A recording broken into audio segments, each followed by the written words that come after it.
Shalom, I want to talk to you about this week's Torah portion, Chayei Sarah. And this portion is Genesis 23:1 through 25:18. The Haftarah this week is 1 Kings 1 through 31. And the New Covenant portion is 1 Corinthians 15:50 through 57. So it starts out just like this. In Genesis 23, verse 1, now Sarah lived 127 years. These were the years of the life of Sarah. Sarah died in Kiryat Arba, that is Hebron, in the land of Canaan, and Abraham went in to mourn for Sarah and to weep for her. So Abraham needs a place to bury her. So he talked with the people of the land and he made a deal to buy some land to bury Sarah. And this is what it says in chapter 23, verse 8.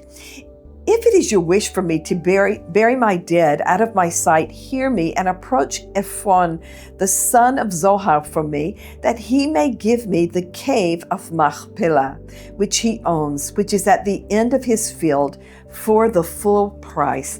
Let him give it to me in your presence for a burial site. And we know that he did buy this piece of land, and you can even go there and visit it to this day. And in the verse 19 of chapter 23, it says, after this, Abraham buried Sarah, his wife, in the cave of the field at Machpelah, facing Mamre, that is Hebron, in the land of Canaan. Going on into chapter 24, it says, Abraham was old, advanced in age, and the Lord had blessed Abraham in every way.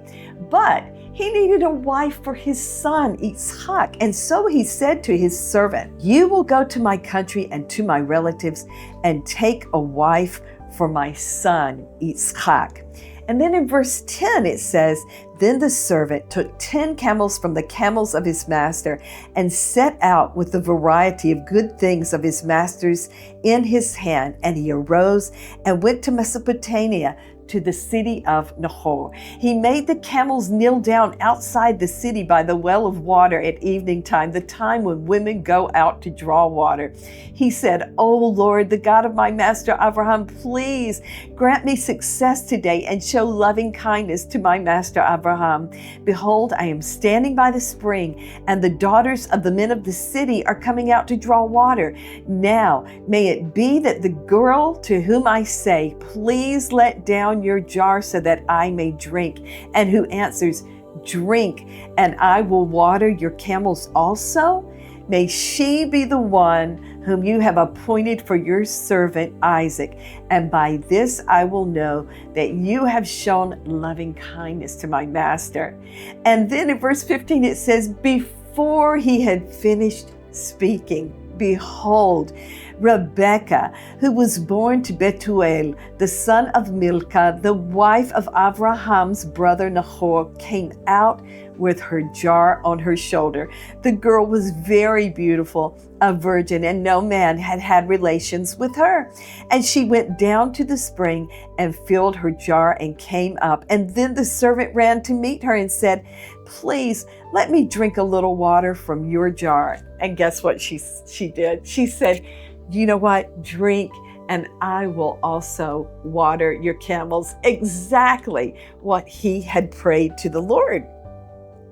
And it says that the servant, there she was giving water to his camels, and it is a hard job to give water to camels, and especially as many as he had with him. It's a very physically demanding job. And in verse 21 it says, the man, Abraham's servant, was gazing at her in silence to know whether the Lord had made his journey successful or not. I think the servant was just thinking, wow, it can't be this easy that I just finished praying and God immediately brings this girl. And here she comes and does exactly what he had requested of the Lord. In verse 26, it says, but before that, in verse 22, it says, when the camels had finished drinking, the man took a gold ring weighing a half shekel and 2 bracelets for her wrists, weighing 10 shekels in gold. And he said, whose daughter are you? Please tell me, is there room for us to lodge in your father's house? And she said to him, I am the daughter of Bethuel, the son of Milcah, whom she bore to Nahor. Again she said to him, we have plenty, both of straw and feed, and room to lodge in. And then the servant of Abraham, the man, bowed low, and he worshiped the Lord, and he said, Blessed be the Lord, the God of my master Abraham, who has not forsaken his loving kindness and his truth toward my master. As for me, the Lord has guided me in the way to the house of my master's brothers. Wow, what a beautiful thing to say. What a beautiful prayer. And one that I would like to pray for myself today, and maybe you too, that the Lord would guide us in all of our ways into what he is doing. So,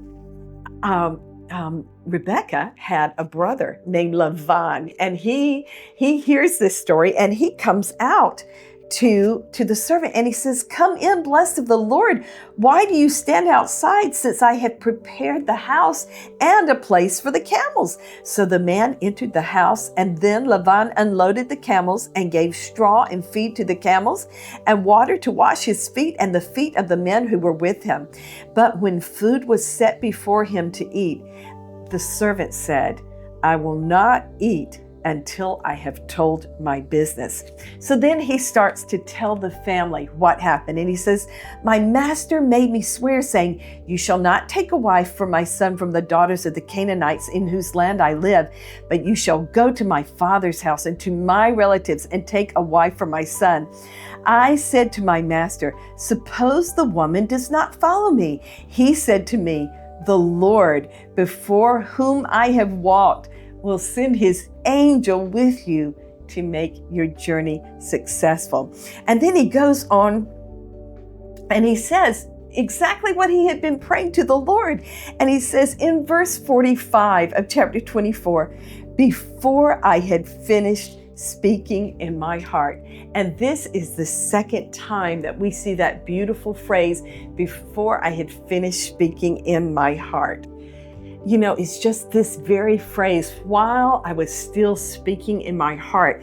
That brings us really, I just want to go to the Haftarah, because the Haftarah is 1 Kings 1, verses 1 through 31. And I think that this is why they made it the Haftarah, because of this connection. If we look there, we see that King David had not made it clear who should be king after he was. We know it was supposed to be Solomon, but his son, Adonijah, he rose up to proclaim that he was king. But Nathan the prophet went to Bathsheba, and this is what he said in 1 Kings 1, verse 11.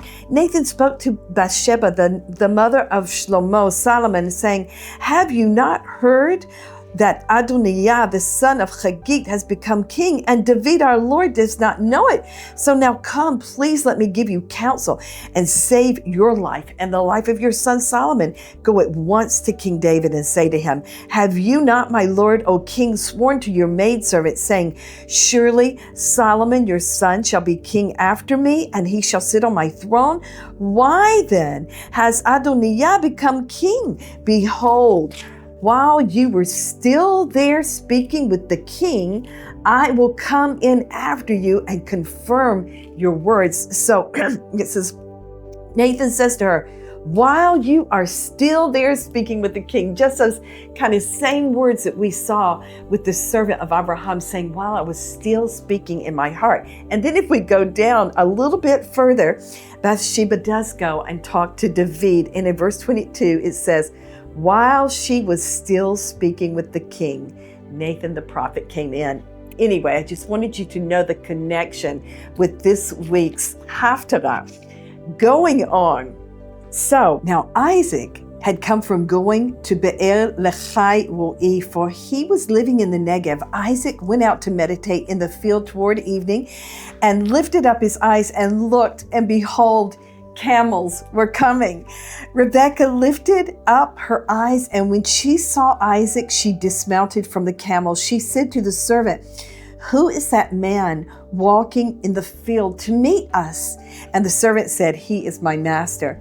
And then she took her veil and covered herself. The servant told Isaac all the things that he had done.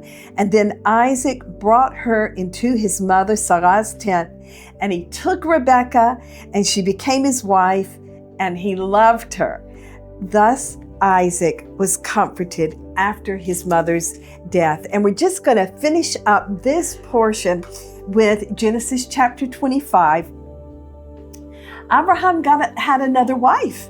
Abraham took another wife whose name was Keturah, and then it goes on to list all the children that he had with Keturah. And in chapter 25, verse 5, it says, "Now Abraham gave all that he had to Isaac, but to the sons of his concubines, Abraham gave gifts while he was still living, and he sent them away from his son Isaac eastward to the land of the east."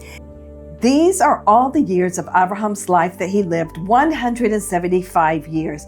Abraham breathed his last and died in a ripe old age, an old man and satisfied with life. And what another beautiful prayer for us, that we would live to a ripe old age and be satisfied with life.